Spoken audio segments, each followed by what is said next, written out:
to my channel, and hello if you are new. My name is McKayla. I'm a 21-year-old foster mom making videos about motherhood, foster care, cooking, cleaning, lifestyle hauls. I hope you guys don't mind this like kind of setting where I'm filming in the car. Let me know if it's just not a thing for you down in the comments, and also let me know if you don't mind it. But things are super crazy in our lives, mine especially. I have 2 weeks left of the semester.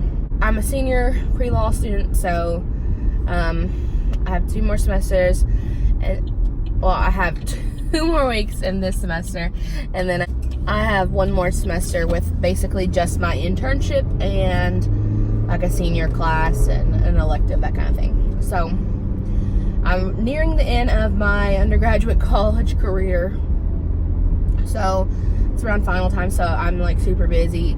So I apologize again for the inconsistencies in my videos, like the timing. I used to be very avid on always posting on Sunday, but that's proven to be a little bit more difficult here in the last couple weeks, so I do apologize. But just know I'm working really hard on videos for you guys. I have some really fun stuff coming up, especially over the summer. I will be definitely 100% back on my Sunday schedule, and I'm going to also try to have a video up on Wednesdays every week. So it's something for you guys to look forward to, hopefully. But today I wanted to talk to you guys about visits. Now, I put a poll up on my Instagram, which I do quite frequently, about which videos you guys want to see, which ones you want to see first, that kind of thing. So if you don't follow me on Instagram, you should. I'll have it linked down below. You definitely should follow me there. But you guys chose that you wanted to see a video about visits over the video about the necessities for foster care, like the stuff that you need at your house, which will be coming. And that's a long video, so it takes some time to. I've been preparing this video for months, trying to make sure that I have everything together. But so that's going to be coming soon, so keep an eye out for that. But today's video is about visits, in particularly, is that a word? I think it is. It's about visits with bio families, because there's home visits from social workers, and there's all different kinds of visits. But this video is completely focused on visits with bio families. This is something that I feel that I've had a lot of experience with. This is our first case. We have 3 placements, all siblings, ranging from 3 months to 3.5 years. So, so we have a wide range, and we do have visits. A lot of times, people don't have visits. Well, not a lot of times, but I've seen people not have visits before, but we do. The minimum amount of visits around here is 2 hours weekly, and that's pretty much what we have, is 2 hours a week. But we do separate them between days. So at the case planning conference, which you'll have one right when the kids come into care, within the first like 72 hours, I think you have that, and then 6 months you have another one, a year you have one, and then I guess so far past that, I guess maybe it's every 6 months. So at those meetings is where you will decide with the bio family, with the worker, what works for everyone's schedule for visits. The worker and the supervisors at the cabinet will be the one who say, this is how much visits you get, this is whether it's supervised or unsupervised, this is where it'll be, yada, yada, yada, yada.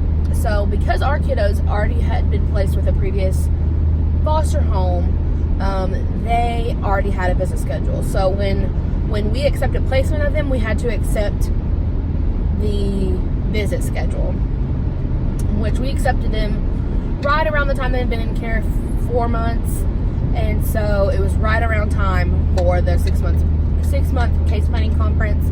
So we were able to switch up visits then, which ended up working out pretty good for us. So that was really good. But you guys everyone kind of works together, and as long as everyone's kind of flexible, it should work out fine. But I know that sometimes it's kind of a fight, because you kind of have to stand up for yourself, because you're kind of the low man on the totem pole. first thing it goes first is the social worker pretty much says, this is what I have in my schedule, this is when we can do visits, bio family, does any of this work for you? And they'll say, oh no, this day doesn't work, but this day does at this time. And then they ask you, does that work? And so you're kind of the last person asked. So it's not like you go in there and say, listen, I have this on this day, this on this day, this is the only day I can do it for this amount of time. And it doesn't really work like that, because you're the low man on the totem pole. That's my experience. So that kind of, it kind of sucks. And I have friends and other foster parents that have really had to stick up for themselves and say, listen, I can't do visits this day because I have this going on. I'm flexible, but this does not work for me. Can we please try to figure something else out? Because I cannot get them there on this day at this time. And that's fine. And sometimes you have to do that. And as a first-time foster parent, it's really hard to stick up for yourself in that kind of situation, because you just kind of want to like go with the flow. You don't want to make anyone upset. You don't want to cause any drama. And I get that. But there are some cases and some situations that you need to do that, and you have to do that.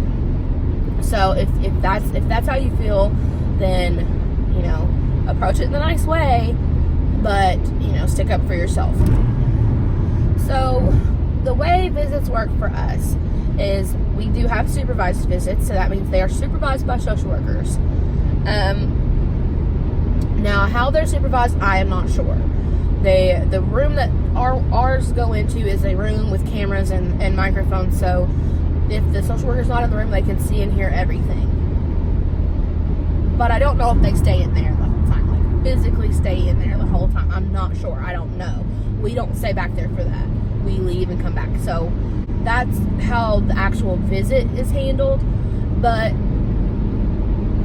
something that you have to work at and be good at and be comfortable with as a foster parent is interacting with bio families. And this is obviously an emotional situation. I would feel like everyone would agree to that. So sometimes tensions are high, and sometimes there's a disagreement between the foster parent and the bio parent, how you should parent this, whether this should be allowed or this not should be allowed. Sometimes there's those disagreements, and because it's such a high stress situation, things can kind of get ugly fast, in my experience. I have experienced drama and lots of tension with bio family. And nothing against the bio family, it's just a really high stress situation, and it's normal. So I'll tell you straight up what ours was about. They were not okay with us being called mommy and daddy, and they felt like we were encouraging them to say this, which if you've seen my video about should the kids call us mommy and daddy, you know we do not encourage them to call us that. We go in straightforward saying, my name's McKayla, my husband's name is Timmy, it's really nice to meet you. That's pretty much how it went. I mean, and then in our case, either the first or second night, the oldest, which is 3, asked me, can I call you mommy? And of course I said yes. Of course I would say yes. And I said, you can call me whatever you want. And so for the longest time, he went back and forth between McKayla and mommy, which is fine. He can call me whatever. But that did cause tension between us and the bio family. And the same thing with my husband. They picked up on calling him daddy really fast. I mean, it was like almost immediate that they started calling him that. And it took a little bit longer for them to call me mommy. So that caused a lot of tension. And emotions were high, stress was high. So we had to invoke what is called a safety pickup and drop off. That is where bio family and foster parents do not interact. This is really common, but if you kind of fear that situations might get violent, or you're just uncomfortable and think it's just maybe not the best situation for you guys to be around each other at that time, you can invoke this and ask the social worker to do so, and they should. And I almost think that if you ask for it, I'm pretty sure they're required to do it. So how our safety pickup and drop off goes is that we go 15 minutes before visit, and we run inside, drop them off, and we go back out to our car and we wait to get the okay that everyone showed up and that, you know, visit's gonna go ahead. Because if not, they have 15 minutes to show up late. And if they haven't shown up in 15 minutes, then we take the kids back home and the visit is missed and not allowed to be made up. That is on the bio family's responsibility. But if we miss a visit, if we're sick or one of the kids are sick and we have to cancel a visit, then that gets made up. But if a bio family's late or misses a visit, it is not made up unless it's for some kind of crazy reason that the social worker thinks is appropriate. So when we go, we drop them off and we go out there in the parking lot and we wait. And we wait to see if we see the bio family show up. And once we see them show up, we leave. And if we don't see them in 15 minutes, we go back up, we grab the kids and go home. Which has happened before. When the visit is over, we show up. Please make sure you're on time. Please, please, please, please make sure you're on time to pick your kids up from visit. It does not look good if you don't.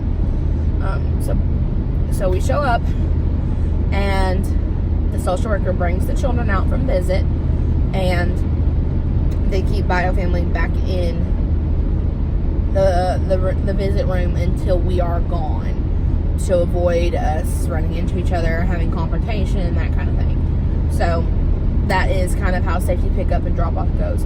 I've seen cases where the social worker literally brings the children to the foster family's vehicle. It's just dependent upon how your social worker wants to do it, and that's how we have done it. And so as time has progressed, we've kind of gotten past the issue of mommy and daddy, and there's not tension so much anymore, which is such a relief. I hate drama, I hate tension. I don't like being in that weird place with bio family. I can't. I hate being in that place. I never want to be in that place ever again, where I feel uncomfortable and unsafe. So I'm so glad that we're past that. It makes me feel so much better. I feel much more confident in our relationship now. I'm so thankful. But that has transitioned into, we have somewhat half of safety pickup and drop off. We have safety pickup. Drop off. So we still come 15 minutes early, drop them off, wait and see if they show up, and then we leave. But then when they come out from visit, instead of keeping the bio family back in the room, they let them come out, tell the kids bye outside of the room with us around, and then they leave. So we see them, a few words are normally exchanged, nothing much, and one of us leaves first. So one of us is made to stay back in the room until the other one is gone. We do not leave at the same time. This is just like a safety precaution of like the privacy of your vehicle, your license plate number, where you're going, where you guys live. Like it's important, and I feel like that should always be the case because you just never know. But we didn't really okay the half of the safety pickup and drop off. It just started happening, which is fine. It's fine. But if there ever comes a time again where there's confrontation, drama, I will request that we go back to doing the safety pickup and drop off, and that it remain that way through the rest of the case, because if it's going to be a constant back and forth, I'm just going to keep it that way. I'd rather be safe than sorry, because when there was confrontation issues, it was of course in front of the kids because it's after visit, and that's just, kids don't need to see that stuff, they don't need to hear that stuff, they don't need to be around it. So that was our big determining factor in saying, okay, we're doing safety pickup and drop off, like we're done with this. So but if you can avoid it, please avoid doing safety pickup and drop off, because it really cuts down on your time that you can talk to the bio family.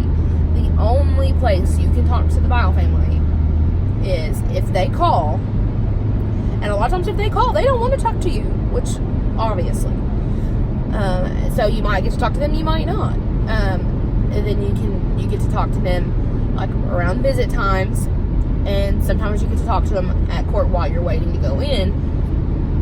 But that's not always the case, because they're not always required to be at court, and they're not always they always don't show up, or they always don't come early in time for you to talk, or maybe you're the first case called for the day, so you don't get any time to talk really. So that's, your time to talk to the bio family is limited. And I feel like as a foster parent, of course your main number one job is to take care of those kids, the foster kids. That's a given. That's what your responsibility is to. It's really not to anyone else. That's how I've always felt. Maybe that's not like the cabinet definition, but my responsibility is to these kids, not to anyone else. So it's not my responsibility to become best friends with the bio family. It's not my responsibility. It's not my job. It's not what I'm here for. But as like a human being, like, I would like to get to know them. I would like to know their story. I'd like to be there for them. I'd like to be a shoulder for them to cry on. I'd like, to be a listening ear. I'd like for them to know that someone cares and that someone's there rooting for them, supporting them. Like, that's really important to me.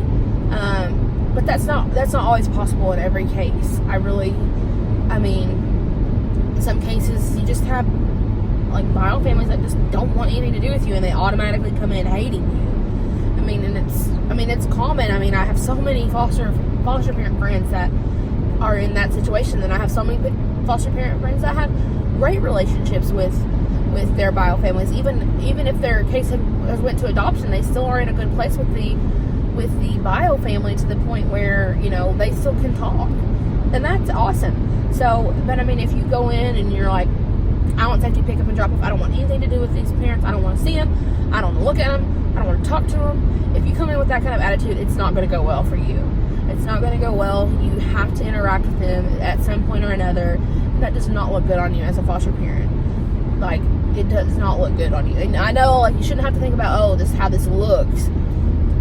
But especially if you are open to adopting and hoping to adopt at some point in your foster care journey, you want to be open and honest and kind and helpful, because that says a lot about who you are as a person. So I think that's really important. So that's kind of how visits go for us. Things may change. The only way that they don't get visits is if the judge orders that, pretty much. Obviously the cabinet and social workers can request that there be no visits, but it's just so uncommon that happens, because it's a really important part of their steps, so it has to be pretty major for them to stop visits or even really decrease visits. So it has to be, a big deal. And just while we're talking about visits, I have the same question, so I feel like I want to go ahead and answer it for you all. I did not know. So I've talked about it before. It's the goal is always return to parent, or what I like to just say, reunification. Then if it's going towards adoption, it's going to be goal is switch to adoption. Then TPR, which is termination of parental rights. And then you have to wait your appeal period, and then all the adoption paperwork, and then you finalize your adoption. So I kind of thought that when the goal was changed to adoption, that there would be no more visits at that point. That is not true. Not true. And now that I think about it, it makes sense in my head. But they do not stop visits until TPR, because even if the goal is changed to adoption, it can go back to reunification. And they can still work their case in that time and still work towards getting their children back. So it makes sense that they still get visits, because they haven't lost the rights on their kids yet. They're still their kids. So, they should be able to see them. I don't know why I didn't think that. Like, I just assumed that when that happened, it would cancel visits, but that's not the case. And even what I have heard, I haven't experienced this myself, but is that even at the TPR hearing, they'll allow one more visit, which is called a goodbye visit, where the children and bio families say their goodbyes, which is somewhat morbid in my opinion. Which, I understand why they need it, but it's just kind of depressing to think about. But I feel like that's all I really wanted to say about visit. I'm kind of curious to know, if you're a foster parent, how your visits go, if it's similar to that. And if you guys have any questions about visits, please feel free to ask me in the comments below or contact me on one of my social medias. That's always linked down below. If I can't answer it publicly in the comments, I will ask for your email and I'll send it to you that way, because I will answer your guys' questions, but sometimes I don't want to post that information on literally for everyone to see. So I can answer your question privately. So don't think like I'm trying to avoid you or be weird about it if I ask for your email, because I just want to talk to you in private about it so that it's not published. Thank you guys so much for watching this video. I hope you found it helpful. I would have found a video like this helpful before I started foster parent, like before I started to become a foster parent, because I was so clueless whenever I became a foster parent, like what I had to do. I was so lost. So this would have been really helpful for me. And like that's kind of how I try to do my videos, is like if my foster care videos, especially if I want to give videos that would have helped me, that I could have used, that would have made me a little bit more aware or, you know, prepared for foster parent life. But so if you guys ever have any questions, please feel free to contact me through social media.